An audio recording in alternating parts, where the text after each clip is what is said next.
오늘 생일이니까 비싼 데 가서 밥 먹을까?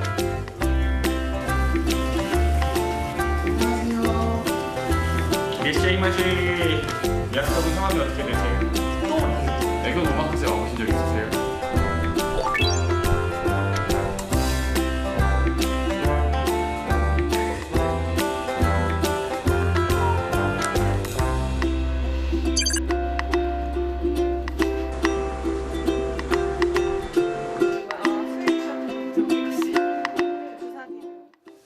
국내에서 반려동물 키우는 분들이 1,500만 명에 이르고 있습니다. 그만큼 진료비 부담도 커지고 있는데요. 현재 반려동물 보험에 불만이 적지 않다고 합니다. 그래서 정부가 반려동물 보험을 확 바꾸기로 했습니다. 이 내용 취재한 생활경제부 고정현 기자와 자세히 알아보겠습니다. 고 기자 어서 오세요. 안녕하십니까? 네, 주변에 고 기자는 혹시 반려동물 안 키웁니까? 네, 저는 키우지 않고 있습니다. 저도 아직 여건이 안 돼서 못 키우는데 키우는 분들은 정말 많더군요. 자, 그런데 그분들 얘기 들어보면 하나같이 다 경제적 부담이 만만치 않다 이런 얘기들 하시던데 돈이 얼마나 드는 건가요? 네, 식품축산부가 조사를 해봤는데 강아지나 고양이 이렇게 반려동물 키우는 가정의 월 평균 양육비가 15만 원 정도 든다고 합니다. 그런데 40%인 6만 원 정도가 바로 이 병원비라고 합니다. 6만 원, 많으면 많을 수 있다, 적으면 적을 수도 있다라고 하지만 이게 평균값이기 때문에 부담을 느끼는 가정이 큰 차이가 있을 것 같습니다. 나이가 어린 강아지나 고양이를 키우는 경우에는 부담이 없을 텐데 또 노령견이나 노령묘를 키우는 경우는 6만 원 이상, 그 이상 엄청나게 많은 병원비가 들 거고요. 그리고 또 이제 크게 수술을 한다거나 아니면은 큰 치료를 받을 경우에는 또 수백만 원씩 치료비를 부담해야 되는 게 왕왕 있다, 이렇게 해서 부담이 좀 큰 경우가 많다고 합니다. 네, 고 기자 얘기처럼 평균이 6만 원일 뿐이지 실제로 반려동물 치료비가 굉장히 많이 드는 경우도 적지 않습니다. 반려인들 이야기 직접 들어봤습니다. 배탈 나가지고요. 그리고 이빨 때문에. 치석 제거하는데 한 30만 원 이상 들고요. 배탈 나고 감기 걸렸을 때는 3만 원, 4만 원 한 번 가면. 죽을 때까지 한 3천 얘기하시더라고요. 근데 얘네들은 한 번 가면 몇만 원씩 일단 가고 검사비가 들면 이제 이거는 말도 못하게 올라가죠.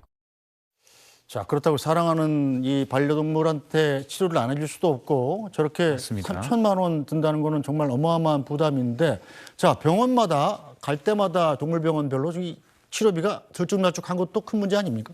네, 맞습니다. 반려동물 양육 가정의 가장 큰 불만이 이 진료비가 비싼 것도 비싼 거지만 병원마다 너무 천차만별이라는 겁니다. 감기 때문에 이 병원 갔더니 4만 원 청구하고 저 병원 갔더니 8만 원 청구하고 이렇게 들쭉날쭉이라는 건데, 농림식품산부가 또 한 번 이걸 조사를 해봤더니 지난 8월부터 공개를 하고 있습니다. 시도별로 진료비가 동물병원별로 어떻게 차이가 나는지 한번 공개를 하고 있는데, 입원비는 1.5배, 개 종합 백신은 1.4배, X선 검사비는 1.6배 정도 차이가 난다고 합니다. 이것 역시 평균치이기 때문에 별로 차이가 안 나는 거 아니냐 이렇게 생각하실 수 있지만, 인천 지역만 아마 한정해서 한번 보면요, 가장 싼 곳과 가장 비싼 곳의 초진 진찰률을 비교해 봤더니 가장 싼 곳은 3,300원, 가장 비싼 곳은 나오는 것처럼 55,000원입니다. 16.19배 차이가 나는 건데, 이 엄청난 차이가 나는 거죠. 같은 시 안에서 이렇게 큰 차이가 나는 게 왜 이렇게 큰 차이가 나는 거죠?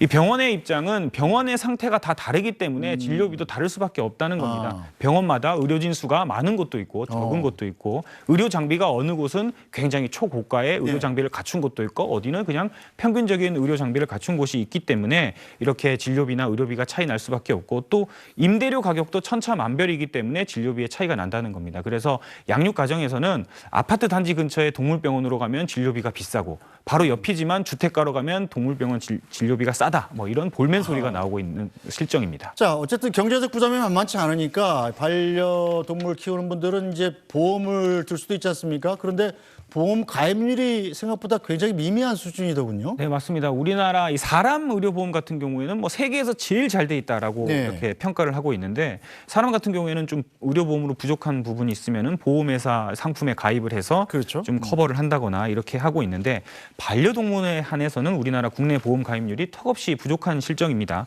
스웨덴이 40%, 영국이 25%, 일본이 12.5%인데 지금 표에 나오는 것처럼 22년 기준으로 0.9%에 불과합니다. 왜 이렇게 가입률이 떨어지는 거죠? 네, 올 상반기는 1%까지 올라가긴 했는데요. 여전히 1% 수준이고요. 왜 가입을 안 하냐? 가격에 비해서 보장되는 한도 수가 너무 적다. 그렇기 때문에 보장 한도가 적다 보니 월 계속 내는 돈이 너무 비싼 게 이게 느껴지는 보험료가 비싸다고 느껴지게 되고요. 이것도 농림부가 한번 조사를 해봤더니 월 평균 보험료 내는 가정을 상대로 조사를 해봤더니 연평균 보험료가 55만 2천 원 수준이다. 이게 개인용 자동차 보험료가 평균 70만 원인데 예. 55만 원이면 결코 적지 굉장히 않은 수치거든요. 그러니까 자동차 없네요. 네, 2대를 굴리는 거다. 뭐 이렇게 보시면 될 것 같고 이 동물병원에 이렇게 이제 보험료가 이렇게 비싸다 보니까 사람들이 가입하기를 좀 꺼리고 네. 또 지금 11개 시중에서 11개 회사에서 이 반려동물 보험 상품을 출시하고 있는데 대부분이 대동소이하다고 합니다. 뭐 보장 한도가 이 상품이나 저 상품이나 뭐 비슷하기 때문에 또 우리가 기르는 반려동물 같은 네. 경우에는 여기가 아픈데 여기를 보장해 주는 건 또 없고 여기를 보니까 요거와 이 상품을 좀 같이 해줬으면 좋겠는데 그런 상품의 다양성이 없다 보니까 국내 가정에서는 좀 보험 상품 가입하는 걸 좀 꺼려한다 이렇게 나오고 있습니다. 자, 그렇다면 반려동물 키우는 분들의 불만은 무엇인지 직접 들어보겠습니다. 보험을 들어도 특별하게 이렇게 아직까지는 혜택을 못 받는다 그래요. 보험을 들어도 이렇게 그 혜택을 받을 수 있는 게 또 한계가 있으니까 뭐 보험이 뭐 우리 사람처럼 그런 체제가 돼 있으면 되는데 그 생각은 아직 안 해봤어요. 병원에 강아지 데리고 많이 나오거든요. 많은 사람들이 다 뭐 쭉 이야기하는데 보험에 대해서 아는 사람이 아무도 없습니다. 아무도 없다는 거는 그만큼 그게 통용이 안 된다는 거 아니겠습니까? 혜택이 있더라 하면은 들겠죠. 자, 이런 불만들이 있기 때문에 정부가 반려동물 보험을 확 고쳐서 활성화하겠다는 건데 어떤 내용입니까? 네, 일단 정부가 어제 대책을 내놨는데 가장 큰 핵심은 보험 가입을 좀 쉽게 하고 또 다양한 상품을 만들 수 있도록 시장에 여러 가지 시그널을 주고 그리고 보험료 청구하는 거를 좀 손쉽게 하겠다. 이걸로 아마 요약을 할 수 있을 것 같습니다. 지금 화면에 나옵니다만 네.